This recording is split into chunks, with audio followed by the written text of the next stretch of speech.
Hello and welcome back to another video.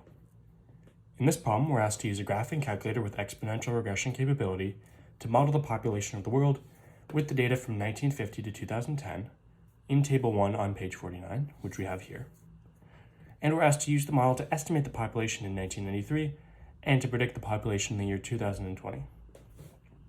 So what we have to do is we have to input these points into an exponential regression calculator. So I've done that here. You have to input the x and y values, and you get an output right here of the actual function that best maps this relationship. So we have 1,436.5 times 1.014 to the x is the output of that calculator. So our relationship, right, we can say, let's call it P of t, is equal to 1,436.5 times 1.014 to the t.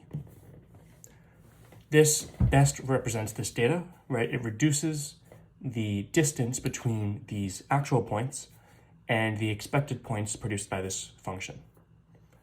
So we're asked to use the model to estimate the population in 1993, which is 93 years since 1900, and in 2020, which is 120 years since 1900. So we have t values of 93 and 120. And so all we have to do is plug in the associated values, 93 and 120, in for t, and we get our outputs 5,234 and 7,618 people.